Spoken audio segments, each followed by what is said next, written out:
আগামীকাল থেকে 6 তারিখ পর্যন্ত আমাদের কর্মসূচি হচ্ছে মার্চ ফর ইনসাফ। এই মার্চ ফর ইনসাফের জন্য আমরা আমাদের ওসমান হাদি হত্যার বিচার সহ আরও যে 4টা দাবি রয়েছে, ওই 4টা দাবি নিয়ে আমরা বাংলাদেশের প্রত্যেকটা কোনায় কোনায় আমাদের ভাইয়েরা যাবে।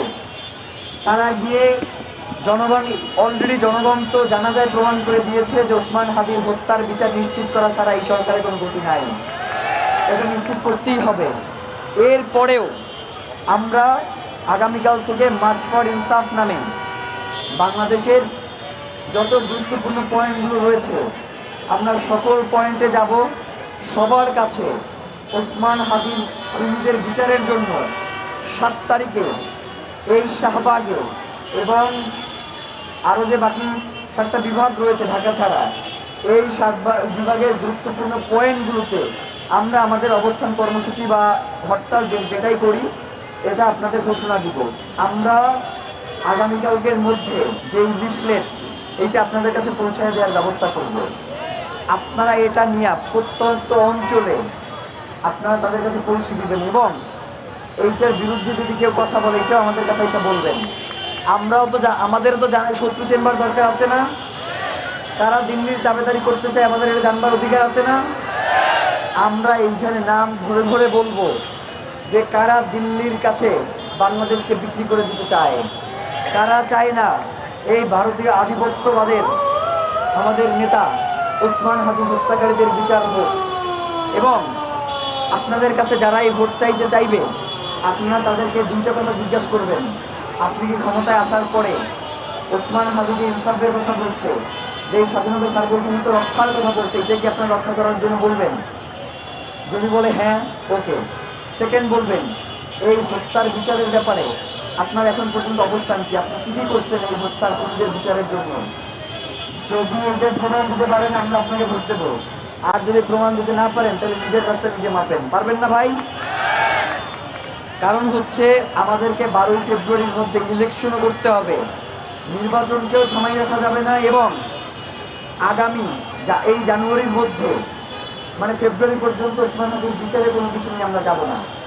সোজা 7টা কথা যে ফেব্রুয়ারিতে ওসমান হাদির বিচার নিয়ে আমরা একটা কথাও বলবো না। আপনারা বলবেন ফেব্রুয়ারিতে ওসমান হাদির আদর্শ নিয়ে আমরা কথা বলবো, যে ওসমান হাদির আদর্শ পালন করতে গেলে আমাদের কাদেরকে ভোট দেওয়া লাগবে, কাদেরকে ভোট দেওয়া যাবে না। আমরা ওসমান হাদির এই আদর্শকে কারা ধারণ করবে, কারা ধারণ করবে না, এই ব্যাপারে আমরা ফেব্রুয়ারিতে আলাপ করবো। জানুয়ারির মধ্যে মানে জানুয়ারির যেই আমাদের 22 কার্যদিবস রয়েছে, এখন থেকে 20 কার্যদিবস, আগামী 20 তারিখের মধ্যে, জানুয়ারির 20 তারিখের মধ্যে তাদেরকে একটা চূড়ান্ত পর্যায়ে পৌঁছাইতে হবে বিচার কার্য নিয়ে। মানে এর বাইরে আমরা তাদেরকে কোনো সুযোগ দিব না। এরপর থেকে লাগাতার কর্মসূচি চলবে, মানে হচ্ছে আজকে বসছি কালকে উঠে গেছে এই ধরনের কোনো কিছু না। হরতাল যদি চলে সেটা চলতেই থাকবে, অবরোধ যদি চলে সেটা চলতেই থাকবে। এবং বাংলাদেশের সকল জনগণকে আমরা আহ্বান জানাবো, জুলাইতে যেভাবে আপনারা আমাদেরকে সহযোগিতা করেছেন, কিন্তু আপনারা যে ইনসাফের বাংলাদেশটা চাইছিলেন সেইটা তো পান নাই। এই উপদেষ্টারা ক্ষমতায় গিয়ে, জুলাইয়ের মাস্টার মাইন্ডরা ক্ষমতায় গিয়ে আপনাদের জুলাইকে তারা ক্ষমতার কাছে বিক্রি করে দিয়েছে। আমাদের কাজ হবে জুলাইকে যাতে কোনোভাবেই বিক্রি করে না দেয়, যারা দিবে তাদেরকে প্রতিহত করা, সোজা কথা। আমি আপনাদেরকে আরেকটা জিনিস বলি, 7 তারিখের পরে 20 তারিখের মধ্যে তারা 7 তারিখ চার্জশিট দিয়ে 20 তারিখের মধ্যে বিচার সম্পন্ন করবে।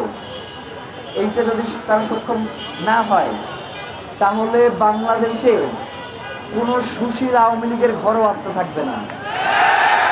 বাংলাদেশে কোনো সুশীল আওয়ামী লীগ ঘর থেকে বাইরে যেতে পারবে না। আমরা ততক্ষণ পর্যন্তই সুশীল যতক্ষণ পর্যন্ত এই রাষ্ট্র তাদের ব্যাপারে কঠোর। এই রাষ্ট্র যদি তাদের ব্যাপারে সুশীলতা দেখায় আমরা কঠোর হইতে বাধ্য হব। আমরা কোনোভাবেই আওয়ামী লীগের প্রশ্নে 1 বিন্দু ছাড় দিতে ইচ্ছুক নই। আওয়ামী লীগের যেই লোক খুন করে নাই, গুম করে নাই, হত্যা করে নাই, তার তো এখন আওয়ামী লীগে থাকবার কোনো প্রয়োজনই নাই। কারণ সে যদি মানসিকভাবে বিকারগ্রস্ত না হয়, যেই দল বাংলাদেশে গণহত্যা চালাইছে সেই দলের সাথে সে সম্পৃক্ত থাকে। যার কারণে আমরা এখন মনে করি যে যারা এখনো আওয়ামী লীগের রাজনীতি বাংলাদেশে করে তারা আর একটা গণহত্যার প্রস্তুতি নিতেছে। তারা বাংলাদেশে আর একটা গণহত্যা করতে চায়। তারা বাংলাদেশে দীর্ঘ 17 বছরের যে ফ্যাসিবাদ কায়েম করবে সেই ফ্যাসিবাদ আবার তারা পুনরায় কায়েম করতে চায়। 20 তারিখের পরে কোনো সুশীলতা আমরা দেখবো না। দেখবেন আপনারা এইখানে এসে যদি কেউ সুন্দর সুন্দর কথা বলে আপনাদেরকে বোঝায়, আপনারা তা মানবেন? আমরা কোনো ধরনের কথাও মানবো না, কোনো সুশীলতাকে আমরা প্রশ্রয় দেবো না। আওয়ামী লীগের ব্যাপারে যারাই ক্ষমতায় আসবে তাদেরকে জিরো টলারেন্সের ভূমিকা পালন করতে হবে। আমরা তাদেরকেই ক্ষমতায় নিয়ে আসবো যারা আওয়ামী লীগের ব্যাপারে জিরো টলারেন্স। আমরা তাদেরকেই ক্ষমতায় নিয়ে আসবো যারা এই দীর্ঘ 17 বছরের গুম গুম হত্যা নিয়ে কথা বলবে। আমরা তাদেরকেই ক্ষমতায় নিয়ে আসবো যারা বাংলাদেশের স্বাধীনতার সার্বভৌমত্বকে দিল্লির কাছে বর্গা দিবে না। আমরা তাদেরকে ক্ষমতায় নিয়ে আসব যারা ওসমান হাদির খুনিদের বিচারের জন্য সোচ্চার থাকবে। এর বাইরে আমাদের কোনো কথা নাই, এর বাইরে আমাদের কোনো দাবি নাই। আপনারা পারবেন না?